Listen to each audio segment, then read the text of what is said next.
दोस्तों, आज का ये मुकालमा कोई आम मुकालमा नहीं है, जैसा कि आप वक्त और हालात के एतबार से बड़ा ही पुरमग़ज़ और जामिया मुकालमा है, जिसका उन्वान फितने शकीलियत है। लिहाजा मैं इस प्रोग्राम को मंजर आम पर लाने के लिए रफ़ीक़ दर्स अबू मुआज़ भीरवी मुतअल्लिम अरबी पंजुम को दावत देता हूँ कि वो अपने लाओ लश्कर के साथ स्टेज पर जलवा अफरोज़ हों और मुकालमा पेश करें।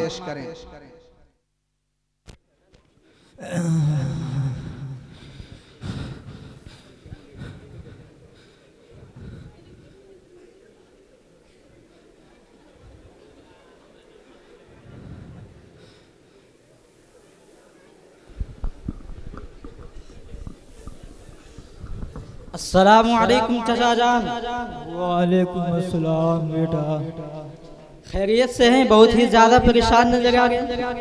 क्या बताऊं बेटा, मेरा एक लड़का है जो दिल्ली में पढ़ रहा था। सोचा था कि पढ़ लिख कर प्रोफेसर, इंजीनियर, डॉक्टर, कलेक्टर बनेगा और मेरे बुढ़ापे का सहारा बनेगा, मगर हाय मेरी फूटी किस्मत, सब कुछ बर्बाद हो गई। क्या हुआ चाचा, कुछ तो बताइए। बताने को बचाई क्या है, मेरे बेटे ने तो दीन ही बदल डाला। आप ये कैसी बात कर रहे हैं चाचा? आपका बेटा तो जामिया मिल्लिया का तालिब इल्म है, वो इतनी बड़ी हिमाकत कैसे कर सकता है? हाँ बेटा, सही कह रहा हूँ।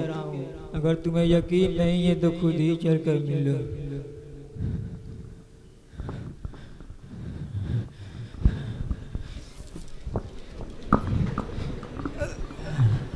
मालिक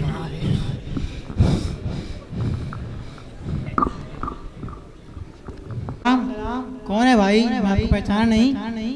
बेटा, ये मदरसा रबिया ममलूम का होनहार तालिब इल्म है, तुमसे मिलने चाहता था, इसलिए मैं इसको यहाँ ले आया। तुम्हारे वालिद साहब कह रहे हैं कि तुम बेदीन हो गए हो। कैसी बेहुदा बातें कर रहे हैं? ऐसी तो कोई बात नहीं है। अब तक तो मैं गलत रास्ते पे चल रहा था, अल्लाह का फजल करम है, अब मैं सही रास्ते पर आया हूँ। अच्छा, जरा हमें भी तो बताओ कि वो सही रास्ता कौन सा है जिसे पाके तुम इस राह हक से इनहराफ कर बैठे हो।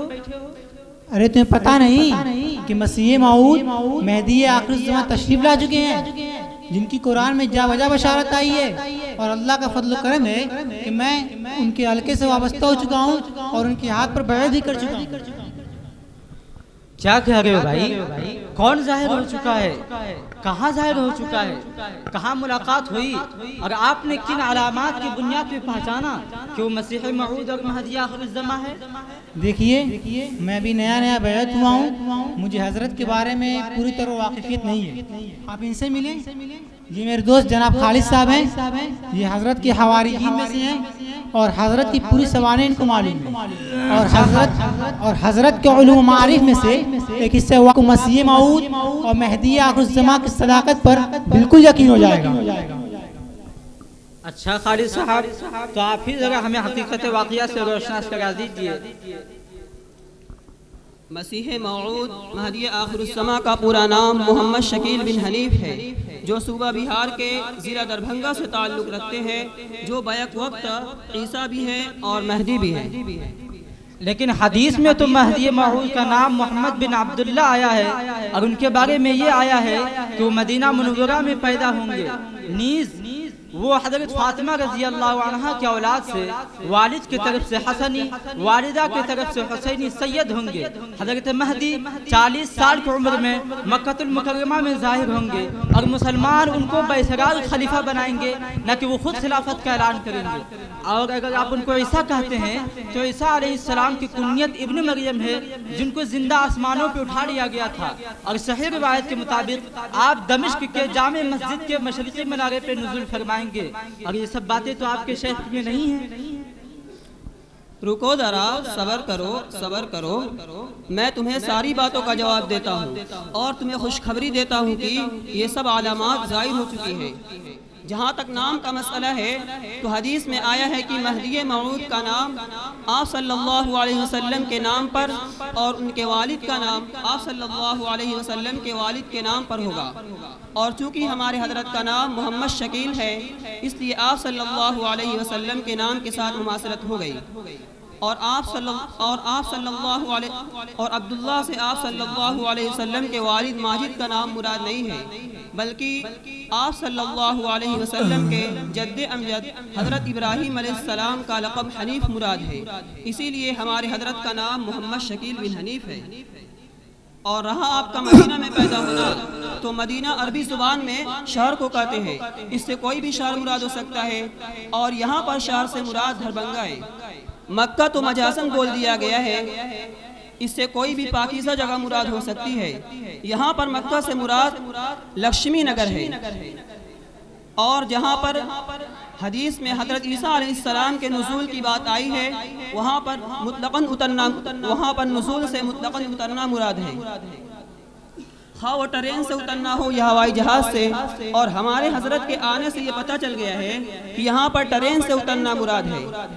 और दमिश्क के मशरिकी हिस्से में मीनारे पर उतरने से मुराद लक्ष्मी नगर दिल्ली की एक मीनार वाली मस्जिद है।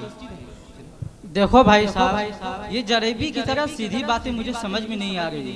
मैं आपको अभी अपने उस्ताद मुहतरम जनाब अल्लामा फहामा मौलाना सखावत हुसैन साहब के पास मौलाना हुसैन साहब से मुलाकात कराता हूँ, वही आपकी ढीली पेश टाइट करेंगे। अगर आपके सामने ऐसे दलाइल पेश करेंगे कि आपके 14 तबक़ रोशन हो जाएंगे। अमा यार कहाँ मौलवी साहब के पास ले चलोगे? छोड़ो जाने दो, मुझे जल्द अज जल्द शेख की ज़ियारत के लिए जाना है। तुम अपना रास्ता देखो, मैं अपना रास्ता देखता हूँ। कहाँ भागे भाई, कहाँ? अभी तो इब्तिदा इश्क है, रोता है क्या? आगे आगे देख, होता है क्या? अभी तो बहुत बज रहे थे कि मेरे शेख ऐसे हैं वैसे हैं, 4 पैसे।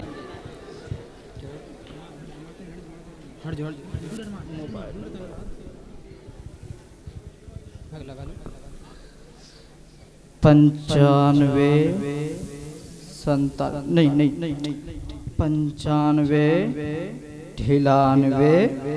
95 0 सुत के 98 0 उठ के। अस्सलाम वालेकुम मुफ्ती साहब, इस वक्त आप कहाँ हैं? जरा कोई सठिया गया है? अच्छा, सठियाओं में है। मैं समझा कोई सठिया गया है। मुफ्ती साहब, मदरसा अरबिया मंगोल उलूम के अंदर एक अहम मसला जी। सलाम अलैकुम।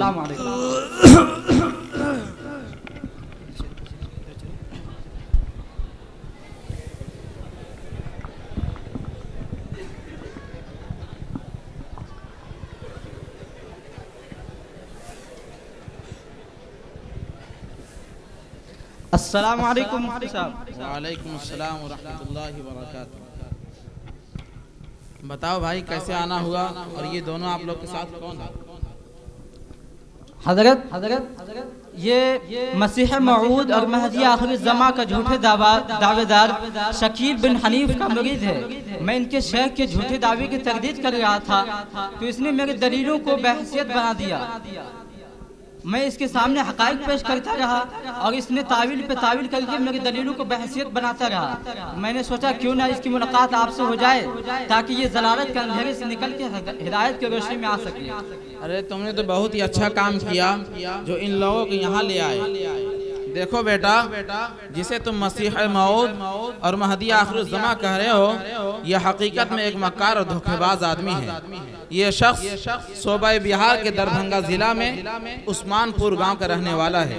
28 मई 2003 को उसके हाथ की लिखी हुई एक मौसूला तहरीर से मालूम होता है कि वो दीनी तालीम से अक्सर बेगाना है और उसी ने महदी मऊद का दावा किया, जबकि 2003 के उसके मौसूला तहरीर से ये मालूम होता है कि वो कंप्यूटर और कुछ अंग्रेजी तालीम सीखने के बाद दिल्ली आया और मोहल्ला नबी करीम में हार्डवेयर, सूटकेस वगैरह की दुकान करते हुए वहाँ की तबलीगी जमात के साथ वाबस्ता हुआ और अपनी चिकनी चपड़ी बातों से जमात में जुड़े हुए सीधे साधे साथियों को खुफिया ज़हन साजी करने लगा और खुफिया जहन साजी करने लगा। जब इसकी खबर वहाँ के मुसलमानों को हुई तो उसने इस शैतान को वहाँ से भगा दिया। फिर ये शकील अपने लक्ष्मी नगर चला आया और यहाँ भी मोहल्ला नबी करीम की तरह मीनार वाली मस्जिद में अपनी जमात से जुड़े हुए सीधे साधे साथियों की गुमराहकुन बातों के जरिए जहन साजी करने लगा। जब लक्ष्मी नगर के मुसलमानों को इसकी खबर हुई तो उन्होंने रमेश पार्क की बड़ी मस्जिद में जलसा मुनाकिद किया और उलमा किराम आइम्मा मसाजिद को जमा किया। जब उलमा ने शकील से उसके मसीह और महदी होने का सबूत मांगा तो वह एक भी सबूत न पेश कर सका। फिर जब लोगों ने उसकी जमकर पिटाई की, उस तरह से सर मुंडा, बिल आखिर उसने सबसे माफी मांगी और तहरीरी तौर पर यह इकरार किया कि मेरा दावा गलत है और मैं आइंदा ऐसी शैतानी हरकत नहीं करूंगा। फिर भी वो कम वक्त इस रुसवाई और जगहसाई के बावजूद भी अपनी शैतानी हरकत से बाज न आया, बल्कि सरकारी तहफ़्फ़ुज़ हासिल करके अपने बातिल अक़ीदे और गुमराह कुन नज़रिए के जरिए सादा लोह मुसलमानों को काफिर और मुर्तद बना रहा है। फिर दिल्ली की सरजमीन अपने लिए तंग पाकर उसने अपने सरपरस्तों और आकाओं के हस्ब इशारा महाराष्ट्र के जिला औरंगाबाद में महदी नगर के नाम से एक बस्ती बसाई, जिसमें वो अपने एजेंटों के साथ रहता है और उसमें सिर्फ अपने मानने वालों को ही आबाद करता है, किसी दूसरे को रहने की गुंजाइश नहीं। और इस फितना का सबसे बड़ा मरकज यही जगह है। लेकिन मुझे ये नहीं समझ में आ रहा है बेटा कि तुमने उस मसीह मौद को, उस मसीह मौद और महदी आखिर ज़मां कैसे तस्लीम कर लिया। हालांकि महदी मौद और बदबख्त चौगत शकील बिन हनीफ के दरमियान दूर दूर तक कोई वास्ता नहीं। आखिर तुम ही बताओ, महदी मौद का नाम मोहम्मद होगा और इस बदबख्त का नाम शकील है। महदी मौद के वालिद का नाम अब्दुल्ला होगा, इस नाहंजार के वालिद का नाम हनीफ है। हजरत महदी हसनी हुसैनी सैयद होंगे और ये बेवकूफ तो इसका नस्ब को आता पता ही नहीं। हजरत महदी मदीना मनव्वरा पैदा होंगे, ये नाहंजार दरभंगा बिहार में पैदा हुआ है। हजरत महदी अलैहिस्सलाम खलीफा बनाए जाने के डर से मदीना से मक्का चले जाएंगे और वहाँ के मुसलमान बैतुल्लाह में खिलाफत लेंगे। इस नाहंजार बैत तो दूर की बात, इसको मक्का जाना भी अभी तक नसीब नहीं हुआ। और रही बात उसके मसीह मौत की दावा करने की, ये भी सरासर झूठ है, क्योंकि मसीह मौत हजरत ईसा अलैहिस्सलाम है और उनके कोई वालिद नहीं। और इस नाहंजार जगत का बाप हनीफ है।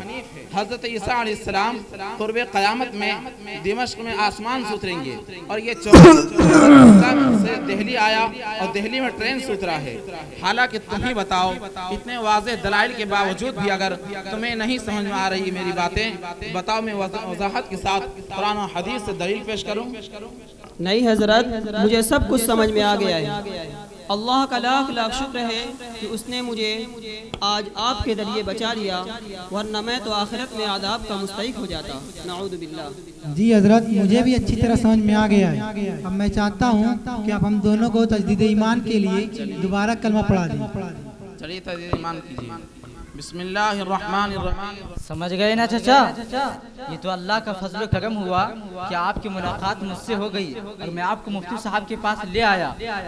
इसी वजह से हमारे उलमा इस बात का ताकीदी हुक्म देते हैं कि आप लोग अपने बच्चों को पहले अकायद की तालीम दीजिए। जब बच्चों के अकायद पुख्ता हो जाएं तो उनको दुनिया के किसी भी स्कूल या कॉलेज में भेजें।